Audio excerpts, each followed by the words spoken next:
我哋係第一個人咧，係將呢個飄色嘅秘密公諸於世嘅人嚟嘅。原來係腳踏實地嘅喎，只不過係隻鞋咧穿咗落個鐵板嗰度，所以你睇唔到個鐵板嘅喎。咁你咪拆解到咯，拆解到。如果你話我都可以做喎，我諗你未必可以做。飄色巡遊係長洲太平清醮嘅重頭戲，每年佛誕都吸引數萬人潮到訪。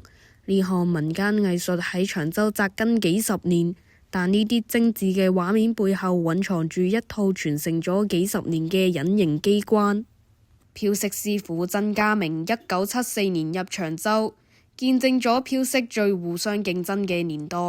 當年每條街嘅街坊會都將技術視為不可外傳嘅家底。嗰陣時嘅飄色咧就好閉塞嘅，即係每間會都好咧，每個街坊會都好咧，都唔想俾人知道自己出咩飄色，同埋佢嘅飄色嘅結構啊，或者係巧妙嘅嘢咧，大家基本一樣。所以佢嗰陣時上色嘅時候咧係幾秘密嘅，即係好似揾啲布啊圍住啊，即係你街坊係睇唔到啊，其他人都睇唔到啊咁。飄色之所以令色心飄喺半空，關鍵在於金屬支架收埋喺服裝之下。佢對鞋嚟講咧，點解會後邊有個窿？呢個窿嚟講咧，就係佢個主軸嚟嘅。佢呢條鐵咧，當呢個係條鐵啦，佢已經係喺呢度。咁呢個佢着咗落去，佢着埋條褲，你咪睇唔到呢條鐵咯。咁呢個就係叫隱蔽嘅地方。如果冇咗呢個咁嘅咧，佢上下就唔會聯繫到嘅。色心喺推車上面企3到4個鐘，唔單止係考驗小朋友嘅耐心，更係考驗師傅對安全嘅計算。上面嘅小朋友坐喺度咧，嗱，呢個就係鞋啦。咁佢咪着咗隻鞋，咁佢係咪掩蓋咗呢個鐵板？咁呢邊咧，亦都有條鐵咧，係另外飛過嗰邊。嗱，咁佢係咪有個座位？咁呢個小朋友咪坐住呢度，呢度有個鐵板，呢度又賴住呢個鐵，咁佢咪安全咯？即係咁樣。隨住時代轉變，飄色嘅製作方式有所簡化。以往要自行製作服裝道具，而家可以喺網上採購。不過服裝道具可以簡化，但傳承就唔可以。年輕一代唔願意入行，曾家明認為主要因為生計揾唔到食。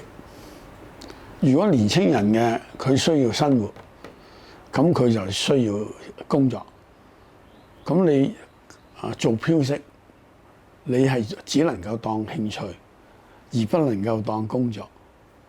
因為你如果做工作，你朝九晚五，哪有一個地方可以你朝九晚五做飄色啊？政府就有個叫非物質文化遺產，咁我哋都有入紙去申請，即係成為非物質文化遺產嘅飄色嘅傳承人。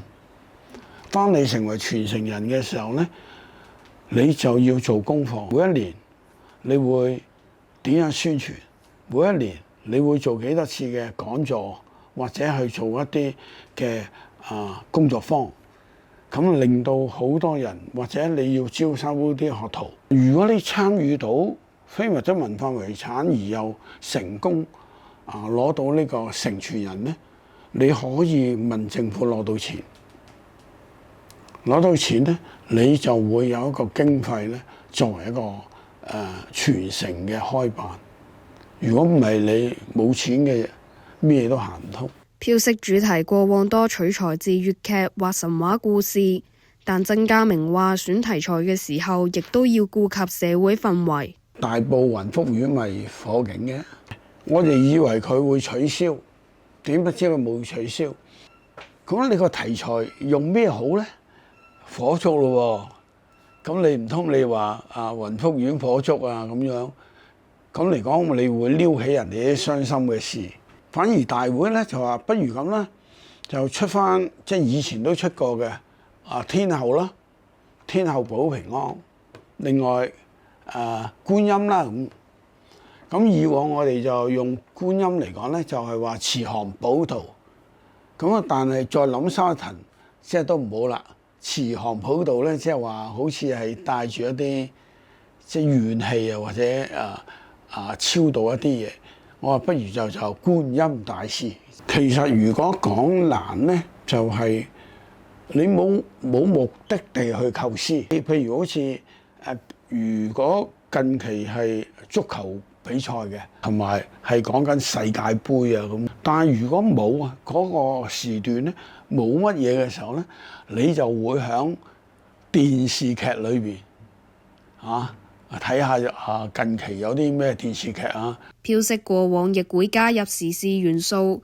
曾家明話：隨住社會環境轉變，創作主題多咗一重考慮。你諷刺得好冇問題，但係你諷刺錯咗咧，就可能有好大問題咯。未出飄色之前咧，民政事務處又會打電話：曾師傅，你可以體育會出幾台飄色啊？哦，3台。嗰個名稱係乜嘢啊？咁樣佢覺得安全嘅，咁咪 OK 咯。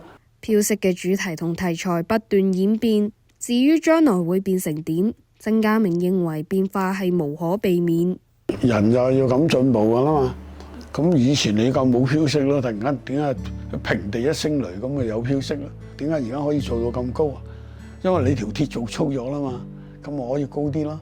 呢個你係可以係叫做話天馬行空，你可以即係多啲嘢去諗得出嚟。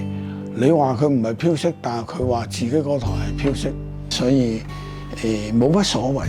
我覺得如果將來有朝一日係咁 OK 㗎。說在線記者鄺靜妍報導。